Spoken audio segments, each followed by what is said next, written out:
See, now, I've got to speak one or two words just to try my voice, I understand. There are two things that people always want to ask me. Well, one of them is how I ever came to write the Sherlock Holmes stories. And the other is about how I came to have psychic experiences and to take so much interest in that question. Well, first of all, about the Sherlock Holmes stories, they came about in this way. I was quite a young doctor at the time. I'd had, of course, a scientific training, and I used occasionally to read detective stories. It always annoyed me how in the old-fashioned detective story, the detective always seemed to get at his results either by some sort of lucky chance or a fluke, or else it was quite unexplained how he got there. He got there, but he never gave an explanation how. Well, that didn't seem to me quite playing the game. It seemed to me that he's bound to give his reasons why he came to his conclusions. Well, once I began to think about this, I began to think of turning scientific methods, as it were, onto the work of detection. And I used, as a student, to have an old professor. His name was Doyle, who was extraordinarily quick at deductive work. He would look at the patient. He would hardly allow the patient to open his mouth, but he would make his diagnosis of the disease and also very often of the patient's nationality and occupation and other points entirely by his power of observation. So naturally I thought to myself, well, if a scientific man like Bell was to come into the detective business, he wouldn't do these things by chance. He'd get the thing by building it up scientifically. So, having once conceived that line of thought, you can well imagine that I had, as it were, a new idea of the detective, and one which it interested me to work out.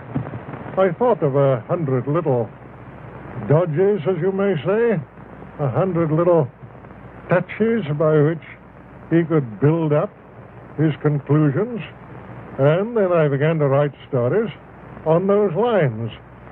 At first, I think they attracted very little attention, but after time, when I began the short adventures, one after the other, coming out month after month in the Strand magazine, people began to recognize that it was different to the old detective, that there was something there which was new. They began to buy the magazine, and it prospered, and so I may say did I. We both came along together, and from that time, Sherlock Holmes fairly took root. I've written a good deal more about him than I ever intended to do, but my hand has been rather forced by kind friends who continually wanted to know more, and so it is that this monstrous growth has come out of what was really a comparatively small seed. Now, the curious thing is how many people there are in the world who are perfectly convinced that he is a living human being.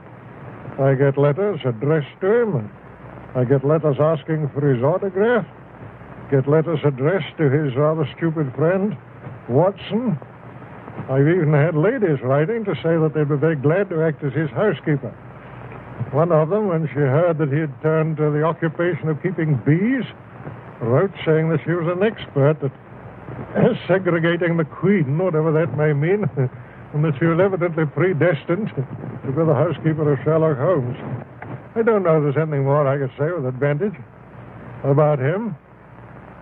But on the other point, which is to me, of course, a very much more serious one, on the question of my taking up this psychic matter, curiously enough, my first experiences in that direction were just about the time when Sherlock Holmes was being built up in my mind. That would be about the year 1886 and 1887. So nobody can say that I formed my opinions on psychic matters very hastily. There's just 41 years now since I wrote a signed article upon the subject, which appeared in a magazine called Light, so that I put myself on record.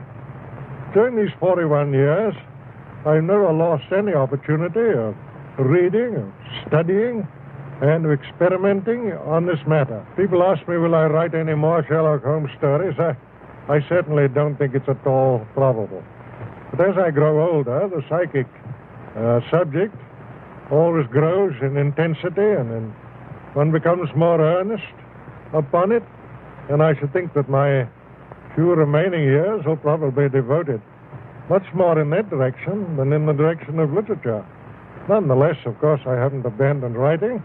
One has to earn one's living, but my principal thoughts are that I should extend, if I can, that knowledge which I have on psychic matters and spread it as far as I can to those who have been less fortunate.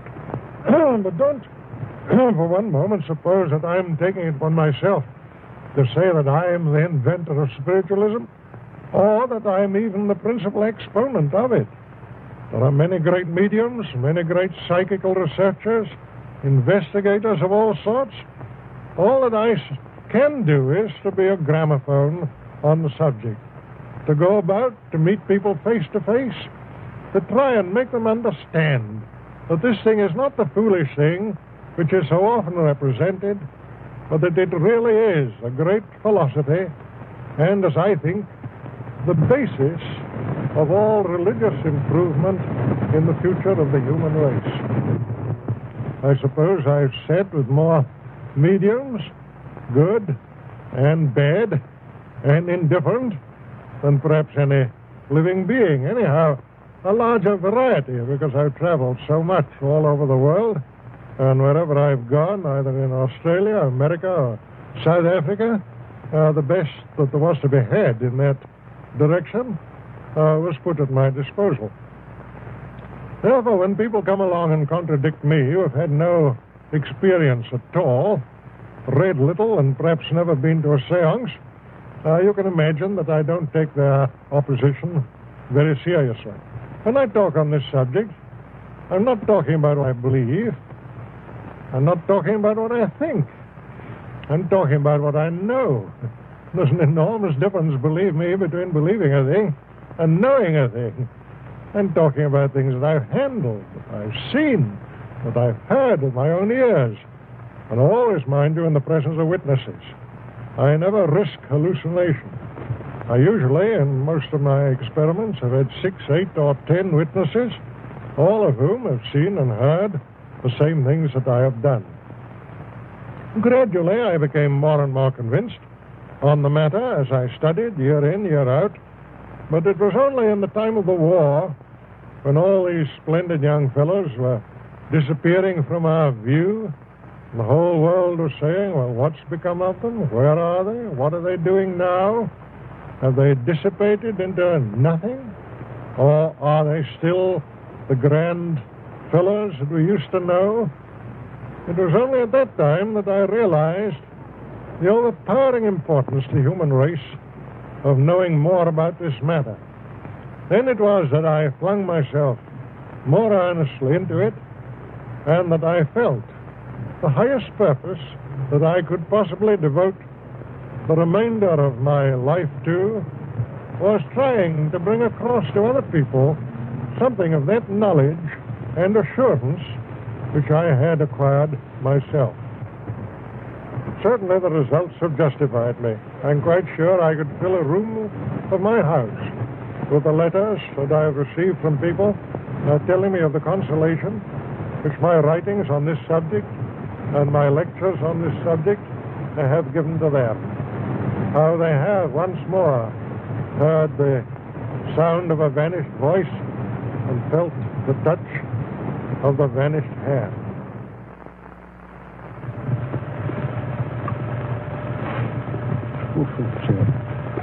Well, goodbye.